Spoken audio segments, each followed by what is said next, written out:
Thank you for this wonderful welcome in Pune.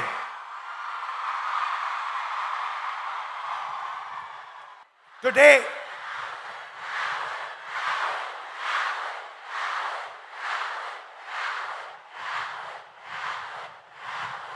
today I came to Pune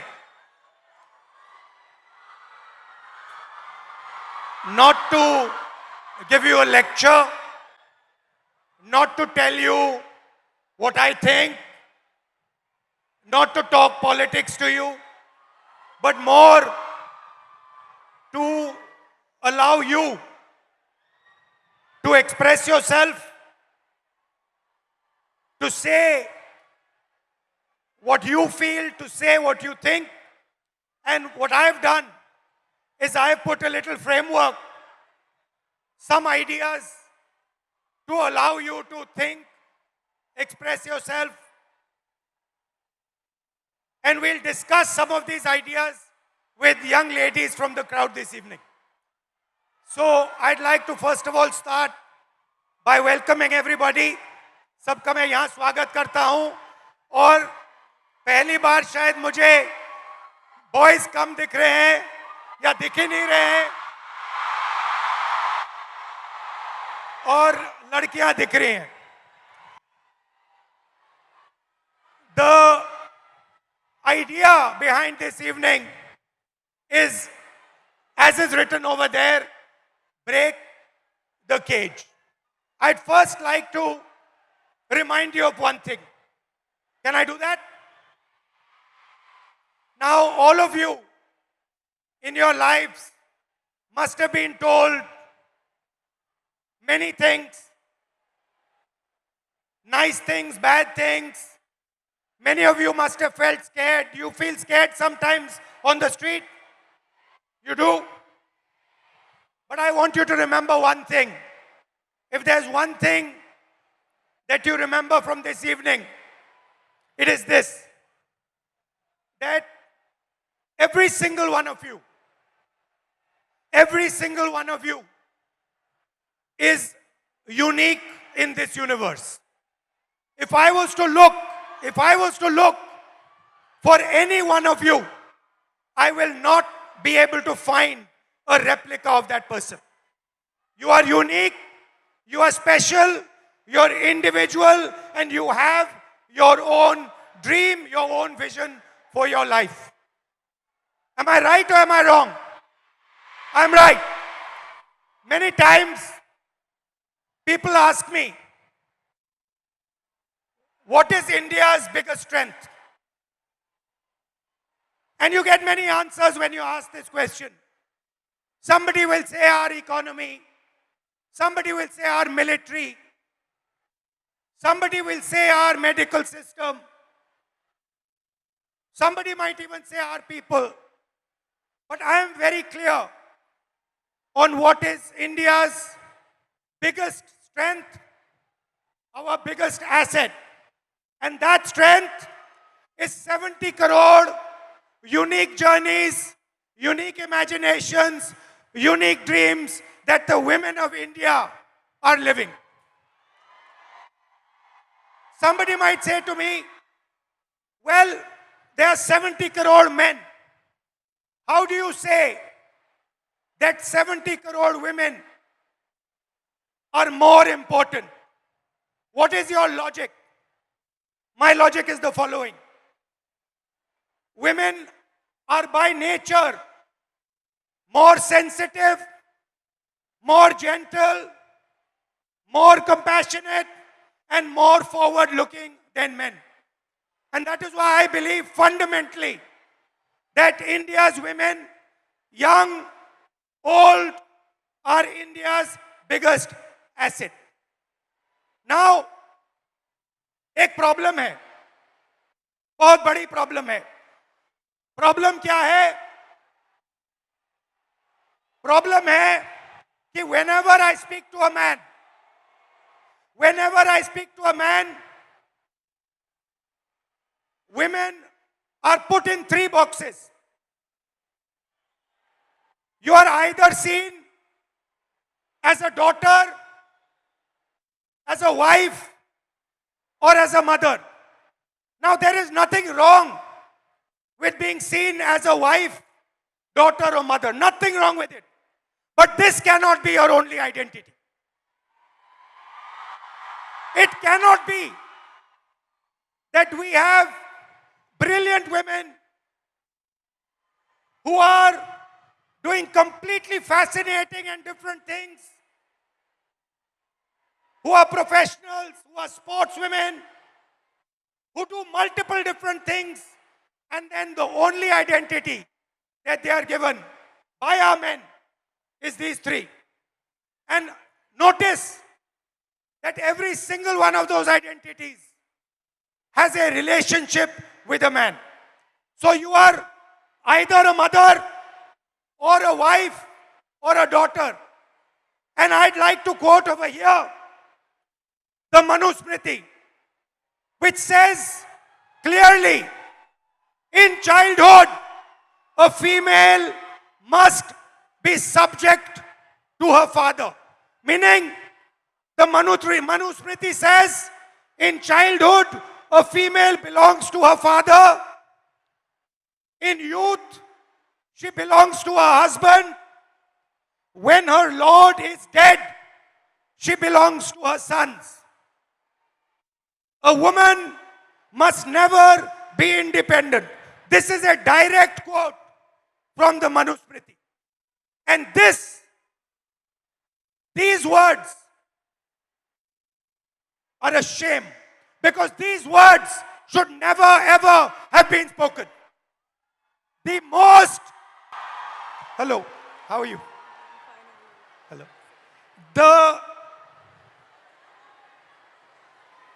The biggest strength of this country is the fact that our women should be independent, should stand for themselves, should believe in themselves. You belong to nobody.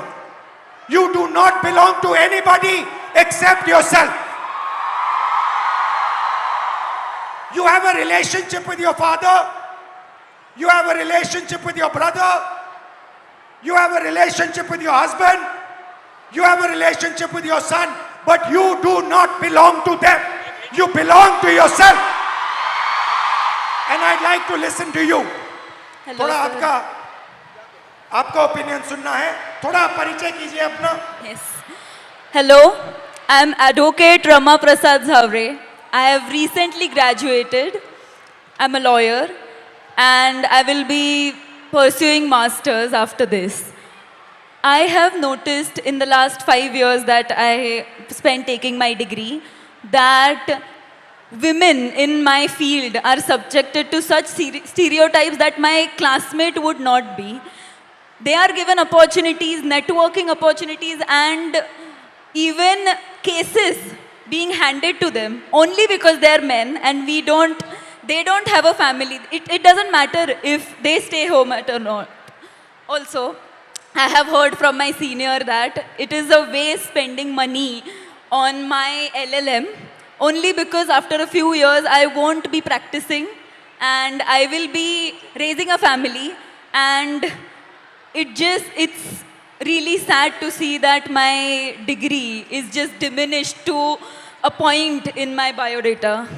So how, when this happens, when you're in an exam at work and you're being told that you're a second-class citizen, that your degree does not matter, a man's degree matters, your degree does not matter, how does it make you feel inside? What do you want to say to India, to your friends here, about how you feel? Because I'm sure a lot of them also feel the same way.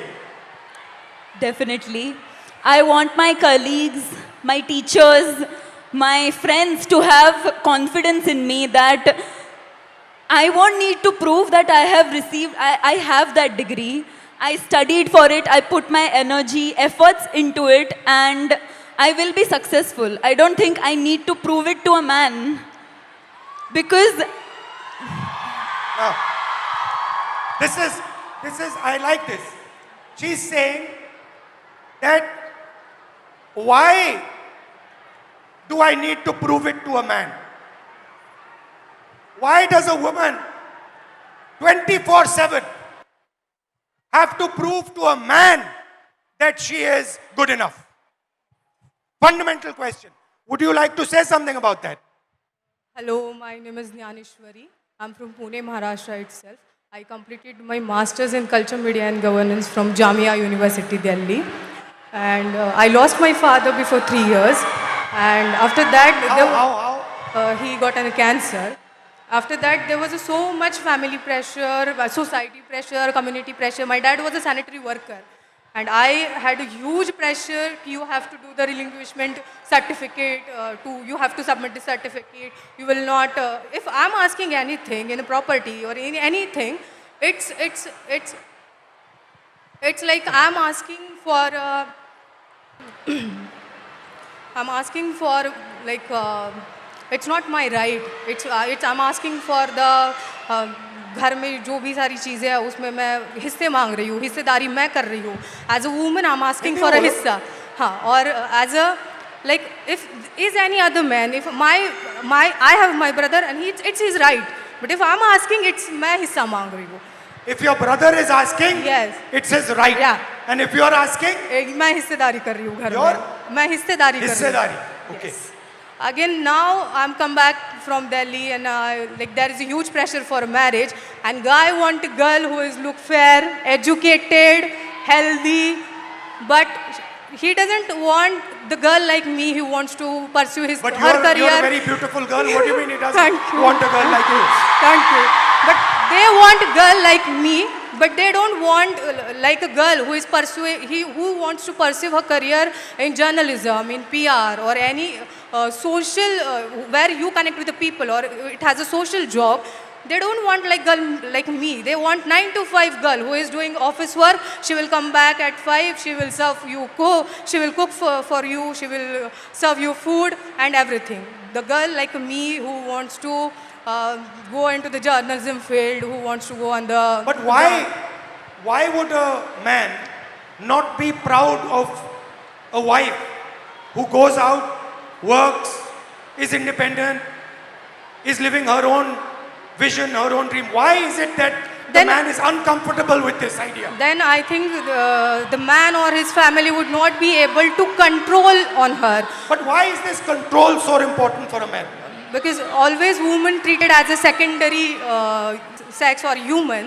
They're not treated as an equal, or they're not treated as an equal human being or an equal citizen of this country, I feel. Do you think men feel they are superior to women? Yeah, definitely. Yes. They do? Yes, they do. So it's a mindset problem. Yeah, it's a mindset problem. It's a patriarchal problem. The way it's And you come into contact every day of your life with this patriarchy. yes, The roads are controlled by the patriarchy, yes, right? yeah. The businesses are controlled by By the patriarchy. patriarchy. The school education system is controlled by the patriarchy. There is a caste hierarchy. Yeah. So how do you feel about this? Like I just wanted to treat my education, or I wanted to look at my education it's a dignified thing. I wanted to treat myself as a human being, not as a secondary person or the citizen of this country. Do you get angry? Every day, You get every angry night. that what is going on? How is this Yes. happening? Yes, every day I got angry. Every night I started thinking about this, how it's like this. I'm educated. I completed my masters in Jamia. Still, I'm facing this. I'm an educated one. Still, I have to face this every day, every night, in every table conversation. It's every time. It's like, oh, you are the girl. You will you are a girl. You will get everything. It's not about, oh, okay, you are educated, you have your own dreams, you have your own ideology, you can think, you have your own thoughts. It's not never like this. It's always like you are a girl, you are good looking, so any man will get married to you and you will have a good life. Right. Yeah. Well, thank you. Yes. Thank you. Nice to meet you. Thank you so much. Thank you, sir. So, we came up with the interesting word control. Do you feel that society tries to control you, men try to control you in everything that you do? So, here is a trap. And there are 4 methods of control. And I want to understand from you, have I got this right or have I got this wrong? The first method of control, violence. Second method of control, disrespect. Time is used against you. And in every single sphere of life, in some way or the other, men and the system is trying to control you, make sure that you do exactly what it wants. Agreed? And very interestingly, this oppression is disguised as concern. Ki we are very concerned about you. That is why we need to control you. Yes? So, let's discuss a little bit about violence. Let's discuss a little bit about violence. ये जो line है, कुछ हो गया तो, ये आप अपने को बोलती हो, बाहर जाएंगे तो कुछ हो गया तो, फैमिली मेंबर्स टेल यू, उधर मत जाओ, कुछ हो जाएगा, राइट? देयर आर 3 तरीके के कंट्रोल हैं, 3 तरीके की हिंसा है, सॉरी. एक तो डायरेक्ट है. मैंने आपको पहली फोटो दिखाई, उसमें मैंने कहा कि 70 crore journeys are there. First thing to understand is before they are born, पैदा होने से पहले हर साल 4.5 लाख लड़कियों की हत्या होती है. That is the first violence, पहली हिंसा. दूसरी हिंसा, harassment. इस भीड़ में से 80% लड़कियों को कहीं ना कहीं हरास किया गया है, राइट? सड़क पे, बस पे, रेस्टोरेंट में, स्कूल में, कॉलेज में 80% महिलाओं को हरासमेंट किया जाता है. तकरीबन 29% महिलाओं पर फिजिकल वायलेंस होती है. घर में, सड़क पे मारा जाता है, धमकाया जाता है, पीटा जाता है. और फाइनल आंकड़ा अनबिलीवेबल, 100 में से 6 महिलाओं को हिंदुस्तान में रेप किया जाता है. 100 में से 6 महिलाओं को हिंदुस्तान में रेप किया जाता है. ये हुई direct physical violence. Violence of opportunity, 50% महिला एजुकेशन या काम को रिजेक्ट करती हैं सेफ्टी के कारण. हिंसा से बचने के लिए 50% महिला एजुकेशन बंद कर देती हैं या फिर जॉब छोड़ देती हैं. और आखिरी फाइनेंशियल हिंसा. क्यों? क्योंकि अगर आप एक महिला हो, एवरेज हिंदुस्तान की महिला को हर साल सेफ्टी पे 17,500 रुपए एक्स्ट्रा. ज्यादा कितना ज्यादा? इसका डबल. तो 3 तरीके की हिंसा है. एक तो डायरेक्ट हिंसा, एक फाइनेंशियल हिंसा और एक अपॉर्चुनिटी के कारण. तो पहला इंट्रैपमेंट है हिंसा. अब आपकी सुनेंगे. Welcome. What's your name? Tejaswini. नमस्कार. सुचित्रा. मैत्री. हाँ? मैत्री. बताओ, who would like to start? आप शुरू करेंगी? बोलिए, बीच में आइए. Hello everyone. Hello sir. Hello. मेरा नाम सुचित्रा पागी है. मैं पालघर वसई से बिलोंग करती हूँ और अभी मैं इकोनॉमिक्स में मास्टर्स कर रही हूँ हड़पसर में SM जोशी कॉलेज में. जब हम सिक्योरिटी की बात करते हैं लड़कियों की, तो खुद के साथ होना और दूसरों के साथ होना बहुत अलग चीज़ है. उसमें ज़मीन आसमान फ़र्क है. जब हम पढ़ते हैं कि न्यूज़पेपर में पढ़ते हैं कि लड़की के साथ लड़की हरेस्ट हुई, उसका रेप हुआ, तो वो बहुत अलग बात होती है कि हम सिर्फ फील करते हैं कि उसके साथ ये हुआ तो वो क्या फील कर रही होगी. जब खुद के साथ होता है तो एक डर पैदा होता है मन में कि नहीं यार, लड़कों से बात नहीं करनी, लड़के बहुत स्केरी होते हैं. तो मेरी ही 15 साल पुरानी एक स्टोरी है. जब मैं 13 ईयर की थी, सिर्फ 8वीं कक्षा में थी, तो क्या हुआ, मैं 5 किलोमीटर गांव से दूर स्कूल में चल के जाती थी और उस टाइम गाड़ी वगैरह ऐसा कोई फैसिलिटी ज़्यादा नहीं थी. तो शाम को जब स्कूल छूटा तो मैं आई और चौराहे पर 3 लड़के थे. लिटरली वो बहुत ज़्यादा ड्रंक थे और उनका एज भी 25 साल से आगे था. तो कितने थे वो? 3 लोग थे 3 लोग. और वो मैरिड थे और मेरे साइड वाले गांव के ही थे वो आप लड़के. जानते थे उनको? नहीं, हम जानते नहीं थे, लेकिन वो साइड वाले गांव के ही लड़के थे. तो क्या हुआ, उन लोगों ने हमें घेरा, मैं और मेरी दोस्त थी, और उन्होंने हमें छेड़ा. लिटरली मतलब पास आ रहे थे और ऐसे कमर को हाथ लगाना, और हाथ लगाने के लिए आ रहे थे, तो मैं बहुत ज़्यादा डर गई कि ये क्या हो रहा है। तो उस टाइम पे समझ में नहीं आ रहा था कि मैं क्या करूं, तो मैं भाग गई। तो मैंने अपने पापा से कहा। आपकी फ्रेंड भी भाग गई? हाँ, मेरी फ्रेंड मुझे छोड़ के भाग गई। तो क्या हुआ, मैंने अपने पापा से कहा कि पापा मेरे साथ ऐसा ऐसा हुआ। तो वो हमारे साइड वाले गांव के लड़के थे। तो पापा ने क्या कहा कि हम कंप्लेन करेंगे, पुलिस स्टेशन में कंप्लेन करेंगे, लेकिन मैं नहीं आऊँगा, मम्मी को लेके जाओ। तो मैं मेरी मम्मी को लेके गई। क्यों? क्योंकि पापा का मतलब ऐसा वो सोचते हैं कि तुम एक महिला हो, तो तुम्हारी माँ जितना तुम्हें जानती है उतना मैं नहीं जानता। तो जब एक लड़की पर बात आती है तब पापा भी माँ को आगे रखते हैं। तो हम पुलिस स्टेशन गए और कंप्लेन की और उनको शिक्षा मिली। उनको बहुत मारा गया, पीटा गया। उनको मारा? हाँ, उन लड़कों को मारा गया, पीटा गया। उसके बाद ना कि मेरे घर वाले, मेरा पूरा गांव मेरे अपोजिट खड़ा हुआ कि ये लड़की है और इसके साथ ऐसा ऐसा हुआ है, तो इसे पढ़ाओ मत, इसे घर में रखो और पढ़ाओ मत, क्योंकि इज्जत चली गई। तो इज्जत चली गई? हाँ। तो पापा ने कहा कि नहीं, मैं मेरी बच्ची को पढ़ाऊंगा, और उन्होंने मुझे पढ़ाया, बल्कि पुणे में भेजा। और मैं बहुत ज़्यादा डरी हुई थी कि मेरे साथ ऐसा ऐसा हुआ था, तो अब पुणे में भी वैसा ही ना हो। तो मैं 2022 में पुणे में आई। तो जब मैं लाइब्रेरी से आई हॉस्टल में, तो बस PMPL में बहुत ज़्यादा भीड़ थी और मैं गिरने वाली थी। तो एक लड़के ने मेरा हाथ पकड़ा, मुझे खींचा और स्टेबल किया। और आगे एक महिला खड़ी थी, उसके बीच में मैं, और आगे मेरे पीछे वो लड़का खड़ा था। तो लिटरली उस लड़के ने मेरे कमर के इस कोने से लेकर इस कोने तक में हाथ लगाया और मुझे पीछे खींचा, और मैं डर गई। मैंने तुरंत में पीछे मुड़ी और उसके कान के नीचे बजाया। और वह सिचुएशन ये थी सर कि वहाँ पर जो लड़कियाँ थी वो कुछ नहीं बोली। और अब जब मैं स्टेबल हुई कि अब नहीं, मेरे साथ ऐसा नहीं होगा, तो अभी रिसेंटली पिछले वीक में मैं अपने घर से वसई से पुणे आई। पुणे स्टेशन से ट्रेन पर मैं उतरी और वहाँ पर एक ड्रंक आदमी था, वो सामने से आया और लिटरली मेरे यहाँ पर ब्रेस्ट के नीचे छुआ उसने। तो मैंने उसके हाथ को पकड़ा और उसे मारा। वहाँ भी महिलाएं थी,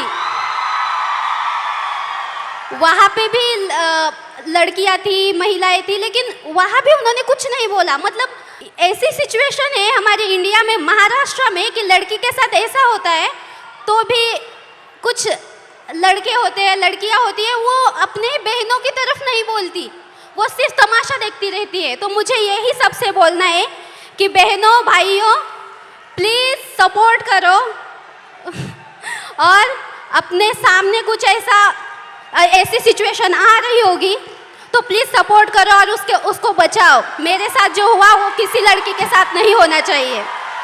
और मैं बताना चाहूँगी सर कि अभी जो मेरे साथ जो इंसिडेंट्स हुए, तो मैं बहुत ज़्यादा डरती हूँ लड़कों से। मेरे मन में एक डर बैठा हुआ है कि लड़के सब ऐसे ही होते हैं, लेकिन आई एम सॉरी टू से, बट सारे लड़के ऐसे नहीं होते ना। Thank you.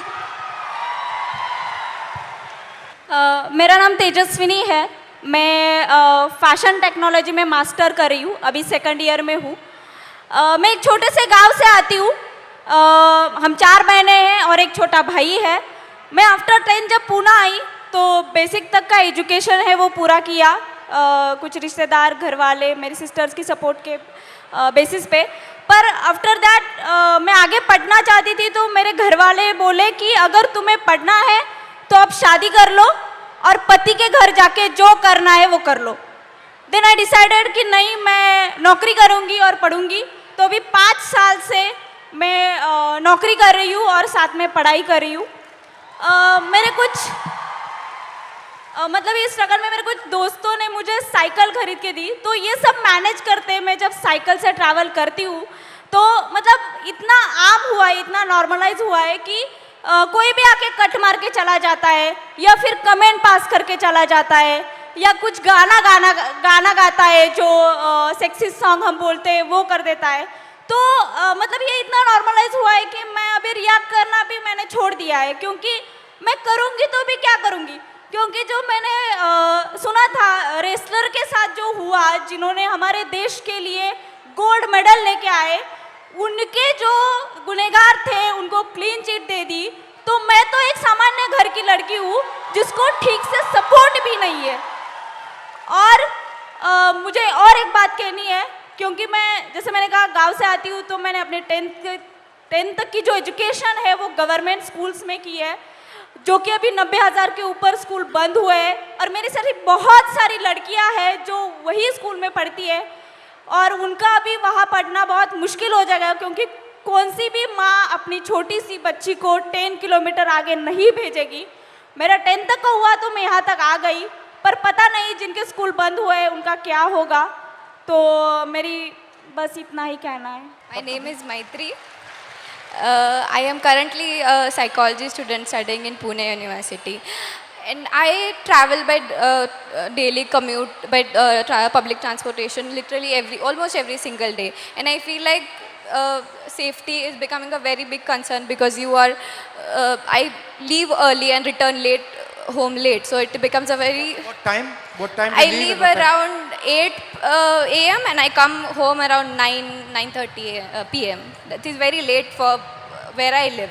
Yeah, so I feel I coming from an urban city is very probably I don't have to give up my education because of my safety, but the girls from the rural area region have to. Their parents prefer that if they have to send their female children out to study, because villages don't really have schools for higher education. They prefer their son goes outside instead of their daughters because it is really safe. And I feel if education, the access to education has to become so difficult, I think it is becoming a barrier for education. Why do you think this mindset, ये जो mindset है कि बेटे को educate करना है, बेटी को एजुकेट नहीं करना है, बेटा जॉब कर सकता है, बेटी को जॉब नहीं करना है, ये माइंडसेट आता कहाँ से? I think the social norms created around कि लड़के कमा के खिला देंगे माँ बाप को, लड़कियों को तो शादी करके जाना है, तो लड़की का करेंगे क्या? Thank you. तो नेक्स्ट, अभी हमने आपको हिंसा की बात की, अब कंट्रोल की बात करते हैं। लड़की बहुत मॉडर्न हो गई है। 60% हमारी जो लड़कियां हैं, 60% घर से अकेली नहीं जा सकती। अगर घर से बाहर जाना होता है तो किसी के साथ जाना होता है। सेकंड, 45% शादी के लिए या हाउसवर्क के लिए 45% शादी या हाउसवर्क के लिए ड्रॉप आउट करती हैं। और आखिरी जो शायद सबसे अमेजिंग आंकड़ा है, और इससे तो मैं बहुत हैरान हुआ कि इस देश में सिर्फ 8% महिलाओं के पास इंडिपेंडेंटली ओन्ड प्रॉपर्टी है। मतलब फाइनेंशियल कंट्रोल, मूवमेंट पे कंट्रोल, और आप क्या करोगे उस पे कंट्रोल। नमस्कार, hello. My name is Pradnya. Nisha. My name is Sheikh Amna Usama. You can say. What? Yeah, I'm a translator. I'm Anushka, and my name is Anushka, and I'm translator for Nisha. Yeah. So, कौन शुरू करेगा? आप करेंगे? बोलिए। So, नमस्ते control, sir. आपको control कैसे किया जाता है? फाइनेंशियली कंट्रोल कैसे किया जाता है? मूवमेंट में कंट्रोल कैसे किया जाता है? So, namaste sir and hello everyone. My name is Pradnya Kumar Gawande and I am the student of YSY BSc Cyber and Digital Science. So sir, हम सब समझ रहे हैं या फिर ऐसा बोल रहे हैं कि पूरा जो वर्ल्ड है अभी AI पर डिपेंड है और साइबर सिक्योरिटी पर डिपेंड है।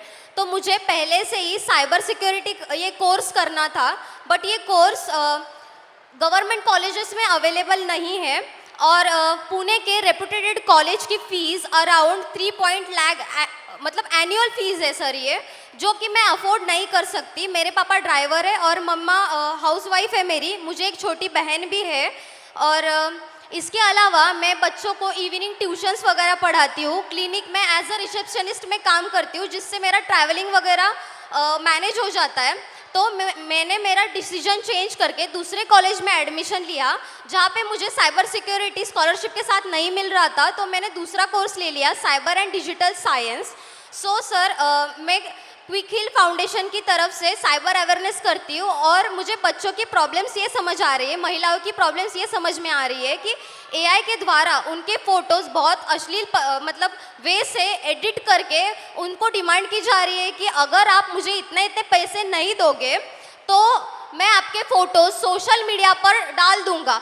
और इसका सॉल्यूशन सिर्फ और सिर्फ साइबर सिक्योरिटी जो वॉरियर्स जो साइबर वाले हैं उनके पास है। और ऐसे कोर्स को हमें स्कॉलरशिप क्यों नहीं दी जा रही है, और स्कॉलरशिप नहीं है तो गवर्नमेंट में ये कोर्स क्यों नहीं है। और ठीक है, अगर हम लड़कियां ये वर्किंग होके सीख रहे हैं तो फैमिली के रिस्ट्रिक्शंस और सोसाइटी के रिस्ट्रिक्शंस कि इतने बजे घर क्यों आ रही हो, कॉलेज के अलावा आप इधर उधर क्यों घूम रही हो, इतने बजे इसका कॉल क्यों आ रहा है, बाहर जा रहे हो स्कार्फ बांध के ही जाओ, या फिर और कुछ, इनसे बात मत करो, उनसे बात मत करो, ये मत ये पहनो। आपके मम्मी पापा कहते हैं, कौन कहते हैं आपको? एक्चुअली मेरे मम्मी पापा सपोर्टिव है, बट हम ऐसे एरिया से आते हैं कि अगर हम पुणे में भी रह रहे हैं तो थोड़ा एरिया अलग पड़ता है सर। वहाँ पे सोसाइटी उनको रोक टोक करती है और वो भी सोसाइटी के प्रेशर के अंडर, अगर हम पढ़ रहे हैं और हमारे ऊपर फाइनेंशियल प्रेशर है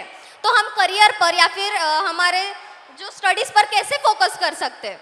और दूसरी बात ये है कि अगर हम काम कर रहे हैं तो हमें ये सब रेस्ट्रिक्शंस, ठीक है अगर मैंने माना कि ये हमारे सेफ्टी के लिए है, बट ये तो डायरेक्टली हमारे फ्रीडम पर वार हो रहा है। मैं नहीं चाहती कि मुझे एक स्पेशल फेवर वगैरह मिले, बस मुझे एक फेयर चांस चाहिए सीखने का और खुद के पैरों पर खड़े होने का। Very that's it, good. Thank you sir. Thank you. मेरा नाम शेख आमना उसामा है। मैं SY BA में हूँ, पॉलिटिकल साइंस है मेरा मेजर सब्जेक्ट। मैं भिवंडी से आती हूँ और मैंने देखा है भिवंडी में नॉट ऑल बट कुछ पेरेंट्स तो ऐसे हैं जो सिर्फ अपनी बच्चियों को इस वजह से नहीं पढ़ा रहे क्योंकि वो लड़कियाँ हैं। उनको यही बोला जाता है कि अरे तू लड़की है, पढ़कर क्या करेंगी। उनको ऐसा लगता है कि ये पढ़ेंगी तो ये इकोनॉमिकली इंडिपेंडेंट हो जाएंगी और वो उनको इकोनॉमिकली डिपेंडेंट रखना चाहते हैं because they want to enjoy the patriarchy और कंट्रोल ओवर देम। उसके अलावा सेकंड थिंग ये कि my parents are very supportive. उन्होंने इतना कुछ होने के बाद भी मुझे बहुत सपोर्ट किया है और पुणे पढ़ने के लिए भेजा।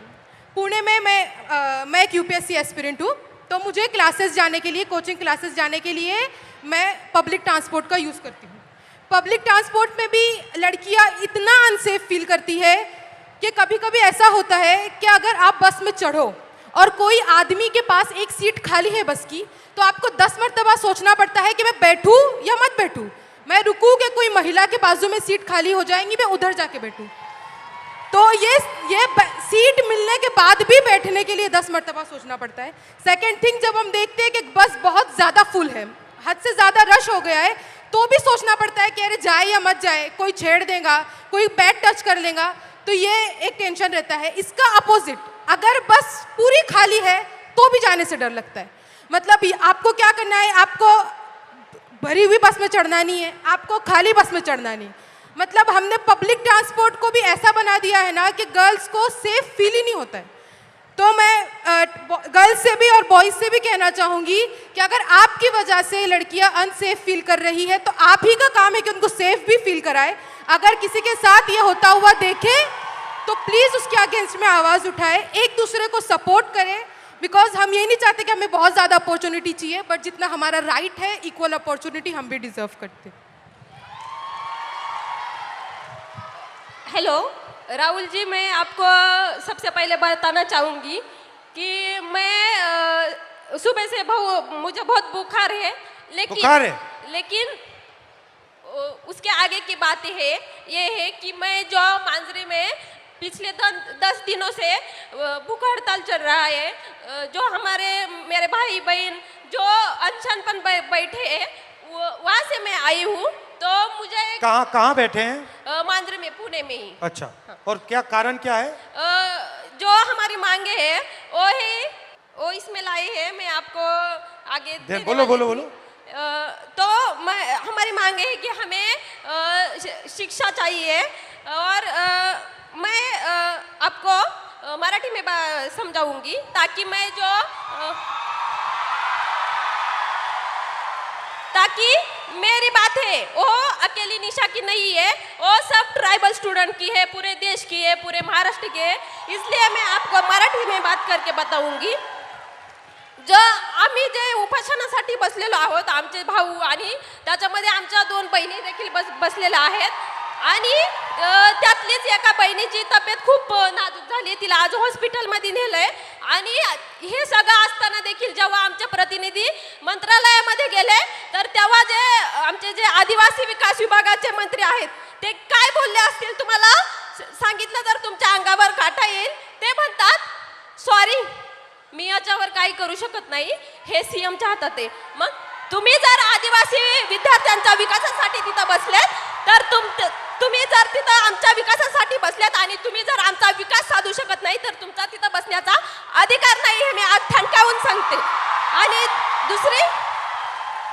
दुसरी गोष्ट म्हणजे मी अजून एक सांगेल की ज्या आमच्या भागामध्ये ज्या आश्रमशाळा असतात तिथं जे सेंट्रल किचन पद्धत लागू केली, जसं की एका ठिकाणी जेवण बनणार आणि ते 70-80 किलोमीटर लांब घेऊन जाणार आणि त्यामुळे ते जेवण खराब होतं, त्यामुळे विषबाधा होते. आणि विद्यार्थी आत्ताच एक गोष्ट झाली गडचिरोलीमध्ये, कारण आदिवासी ज्या आश्रमशाळा आहेत त्याच्यामध्ये बेडची सुविधा नाही आहे, पिण्याचं पाणी देखील नाही आहे.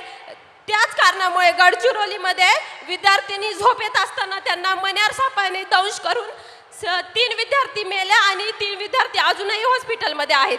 तर आमची मागणी अशी आहे की त्या विद्यार्थ्यांच्या पालकांना ॲटलिस्ट 1 कोटीची तरी मदत करा आणि ह्या सरकारने त्यांची मदत 4 लाखांवर मोजलेली आहे. तसंच आमचं त्यांना एक म्हणजे मागणं आहे की ज्या आमच्या आदिवासी विद्यार्थिनी असतात, तुम्ही जर पाहिलं ते जे आदिवासी हॉस्टेल आहेत ते जे शहरं आहेत जसं की पुणे मुंबई, तर जे पुण्याचा जो सेंट्रल भाग आहे तिथं नाही आहेत.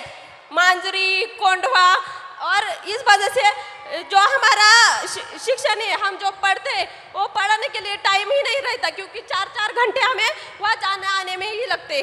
तर ह्या सगळ्या मागण्या घेऊन आम्ही मागच्या 10 दिवसापासून उपोषणासाठी बसलोय.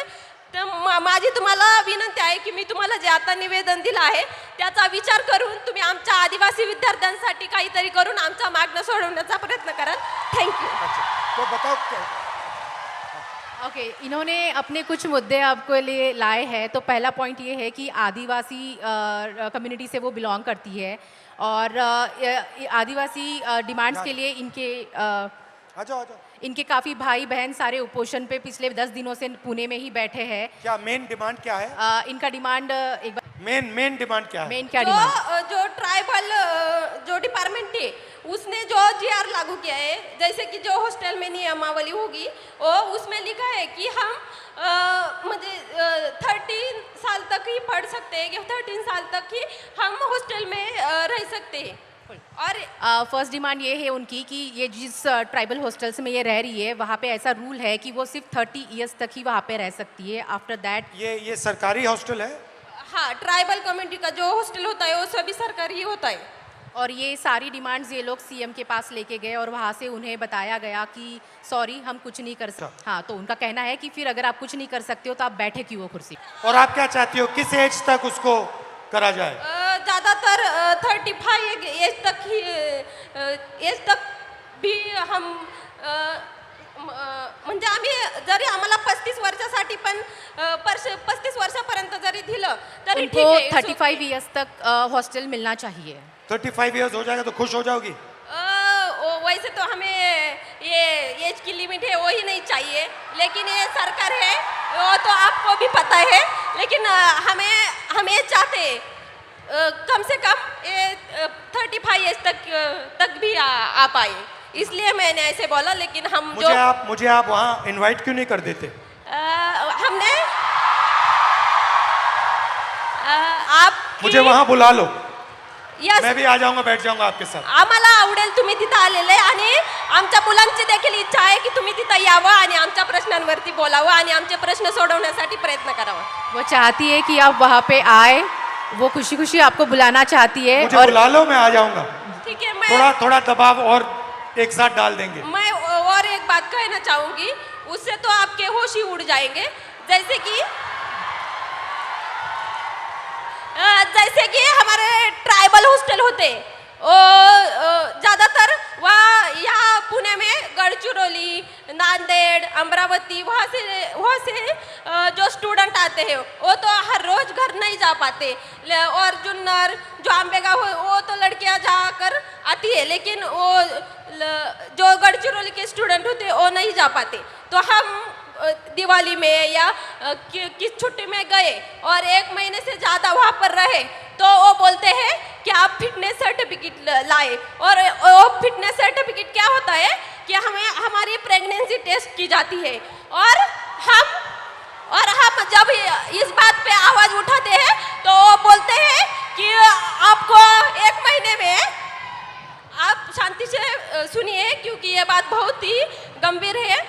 मैं कहना चाहूँगी कि हम जब उनको पूछते हैं कि ये क्या है, ये क्यों करना है, तो वो बोलते हैं आपको 1 महीने में आपको जानलेवा बीमारी हुई तो, और किस संसर्गजन्य बीमारी हुई तो मैं क्या कहना चाहती हूँ उन प्रशासन को कि आपकी जो स्कूल है, जो आश्रम शाला है, प्राइवेट स्कूल है, सभी स्कूलों में जो 24 घंटे एक नर्स क्यों नहीं रख पाते। Thank you. थैंक यू, बहुत अच्छा लगा। मुझे बुला लो, मैं आ जाऊंगा, ठीक है। Thank you. तो डिसरिस्पेक्ट की बात करते हैं, लोग क्या कहेंगे। पहली स्लाइड में हमने आपको फिजिकल वायलेंस की बात बताई, रेप की बात बताई, हिंसा की बात बताई, मगर शर्म के कारण 99% of sexual violence cases, rape cases, molestation cases, ये अनरिपोर्टेड जाते हैं। तो वो जो 6% का आंकड़ा है वो एक्चुअली सच्चा आंकड़ा नहीं है। सच्चा आंकड़ा उससे बहुत ज्यादा है, मगर शर्म के कारण अनरिपोर्टेड जाते हैं। 84% महिलाओं को काम करने के लिए परमिशन लेनी पड़ती है, और फाइनल सैलरीड महिलाएं जो हैं, किसी भी जॉब में हिंदुस्तान में अगर आप सैलरीड महिला हैं तो आपको 25% सैलरी पुरुषों से कम मिलती है। तो ये बात हुई डिसरिस्पेक्ट की। आखिरी are they coming? Hello. So before we move on, sir, there is someone very, very special who's joining us here today. Okay. And sir, Bhojpuri गानों से पॉलिटिकल सटायर भी करती हैं। Neha Rathore ji is here. So Neha Rathore ji, please join us. Disrespect, आप disrespect की बात करेंगी? जी बिल्कुल, और बिल्कुल डिसरिस्पेक्ट और इज्जत पे हम लोग बात करने आए हैं। तो मैं आप लोगों को बता देना चाहती हूँ, मेरा नाम सर नेहा है, नेहा सिंह राठौर मेरा पूरा नाम है।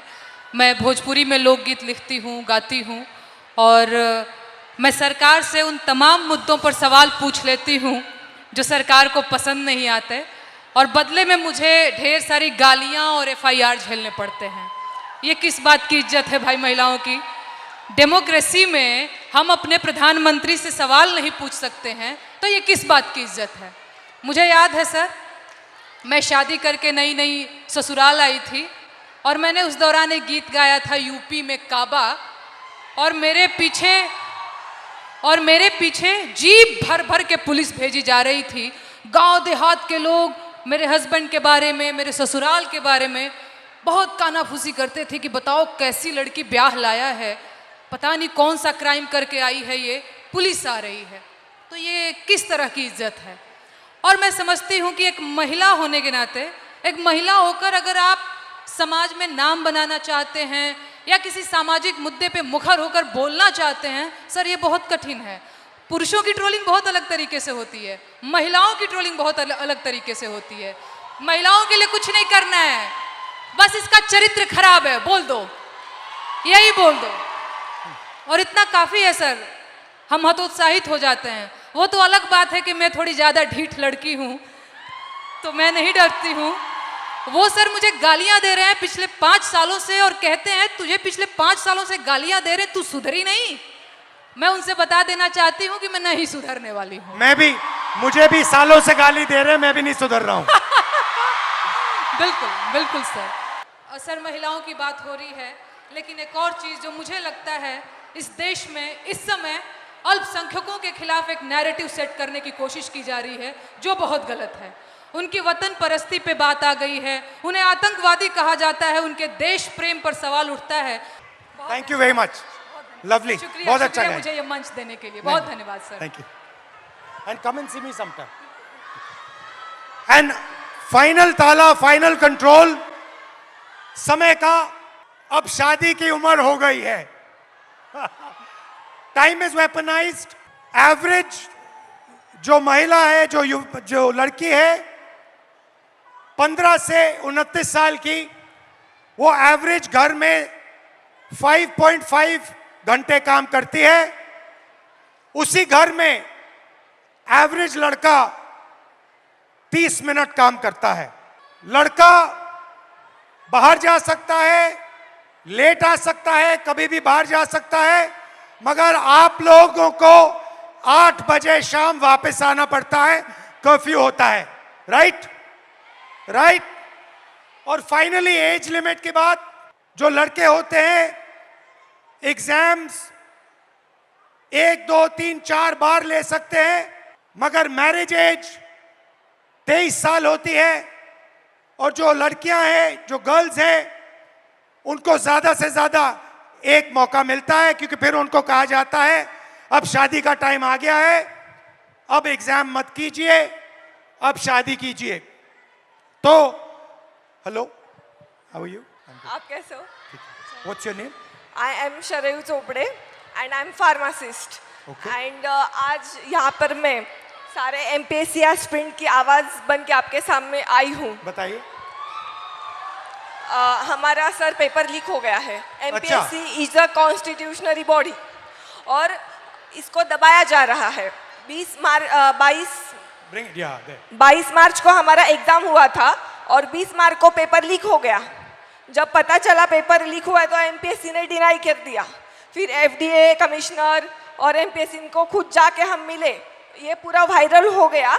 तब सिर्फ कंप्लेंट की है, अभी सीआईडी के पास गया है और अभी उसको दबाया जा रहा है।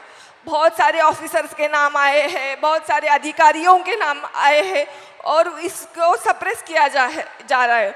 We want justice, we want transparency, we want fair examination, because यहाँ पे जितने भी बच्चे हैं वो बहुत दिन रात पढ़ाई करते हैं।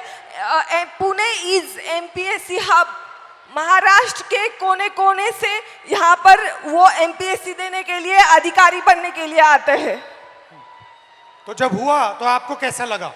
बहुत खराब। हमारा तो दिल टूटा। एज अ वुमन हमें मैरिज का प्रेशर रहता है, घर वालों का प्रेशर रहता है, सोसाइटी का भी प्रेशर रहता है हमें।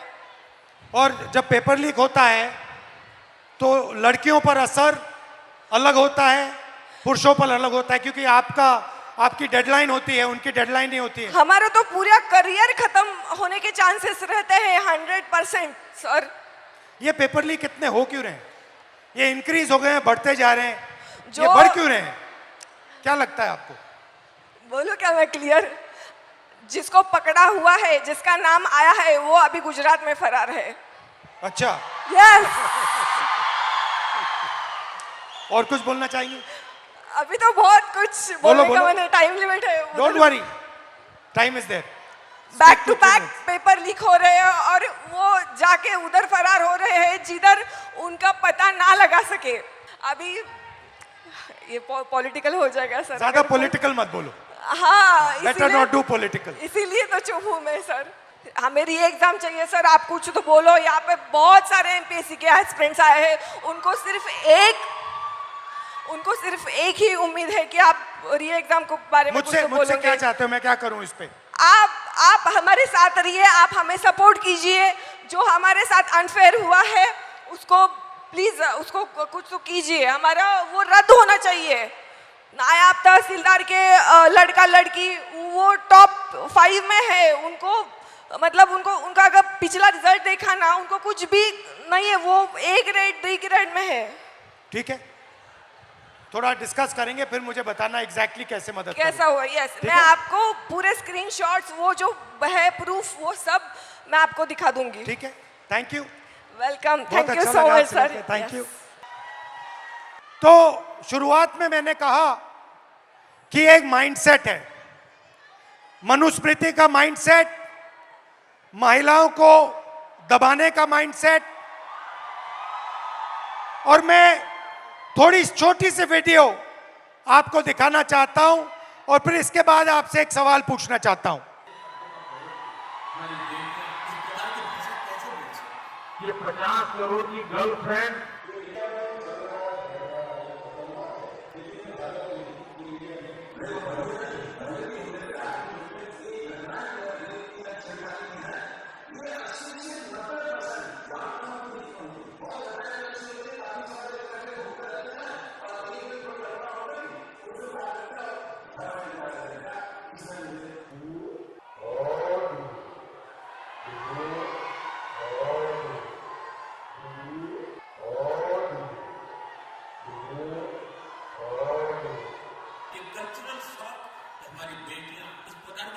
तो मेरा सवाल है और आपसे सवाल है कि जंतर मंतर में गालियां लड़कों ने भी दी और लड़कियों ने भी दी, बट प्रधानमंत्री कह रहे हैं कि गाली देना कल्चरल शॉक लगा हमें, क्योंकि लड़कियों ने गाली दी। लड़के गाली दे तो कोई प्रॉब्लम नहीं है, उनके लिए अलाउड है, मगर अगर लड़की गाली दे तो कल्चरल शॉक है, शोभा नहीं देता। मोहन भागवत जी कहते हैं कि इंडिया में रेप होता है और भारत में रेप नहीं होता है। खट्टर जी कहते हैं कि 80% रेप महिला के कारण होते हैं। तो ये एक माइंडसेट है और ये इस माइंडसेट से लड़ाई चल रही है। माइंडसेट क्या है कि लड़की की एक जगह है, वो पिंजरे में बंद होनी चाहिए, उसका कंट्रोल रहना चाहिए, उसको काम नहीं करना चाहिए और लड़कों को फुल फ्रीडम मिलनी चाहिए। वो जो भी करना चाहे करें, गाली देनी है गाली दें, काम करना है काम करें। ऐसा हिंदुस्तान हम नहीं चाहते। हम न्याय चाहते हैं, सबकी रिस्पेक्ट होनी चाहिए, सबकी रिस्पेक्ट होनी चाहिए, लड़कों की होनी चाहिए, लड़कियों की होनी चाहिए। और ये जो आपके दिल में है, जो डर है, इसको जल्दी से जल्दी मिटा देना चाहिए हमेशा के लिए। तो आइडिया क्या है? ये जो महिलाएं हैं, जो लड़कियां हैं, ये हिंदुस्तान की स्ट्रेंथ है। आप इस देश की फाउंडेशन हो, आप इस देश के फ्यूचर हो। आपको पेट्रियार्की दबाती है, डराती है, धमकाती है, कंट्रोल करती है। मिलकर इस पेट्रियार्की को खत्म करना है। Smash the patriarchy. And my message to you, simple message, be loud, be proud and fight for your space in society. Hello, we'll do it. I'll just do it. Hello.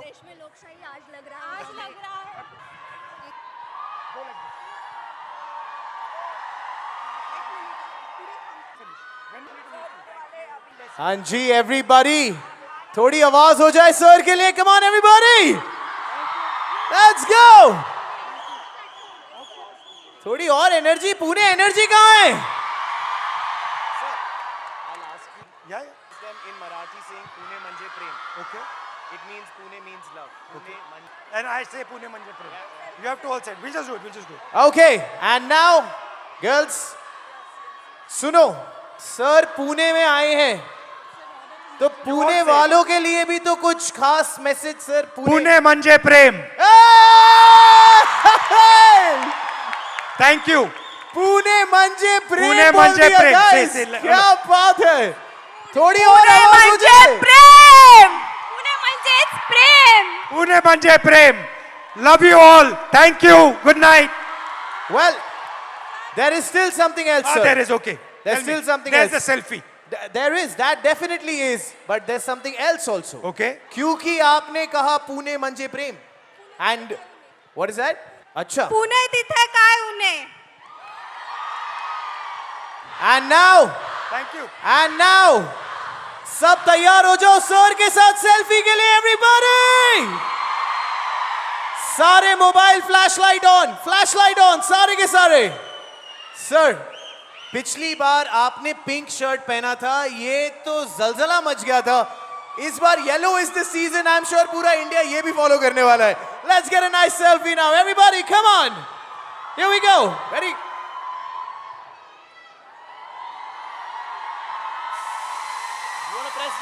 only this one. Yes, sir.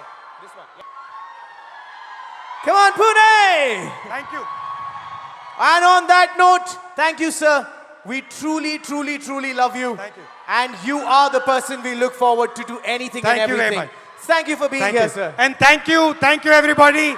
Thank you for a lovely evening. Come. Really? She wants to come. Oh my God. अब तो sir ने कह Why दिया don't the है. other girls also come?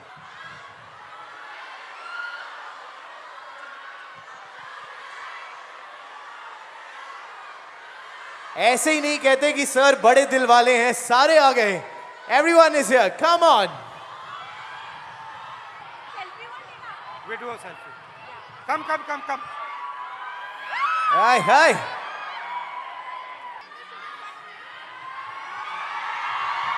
What's your name?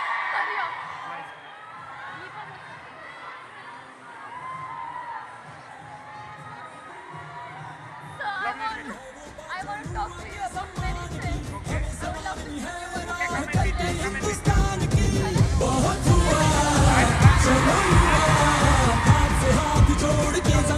And on that note, Pune, मजा आया तो आवाज हो जाए.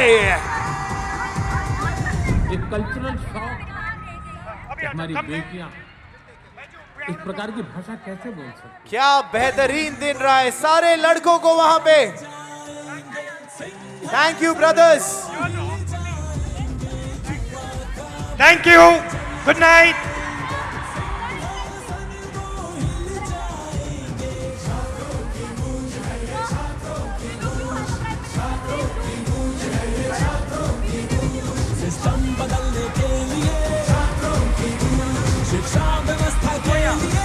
I forgot. Welcome and love you to the boys also. Good night. Thank you.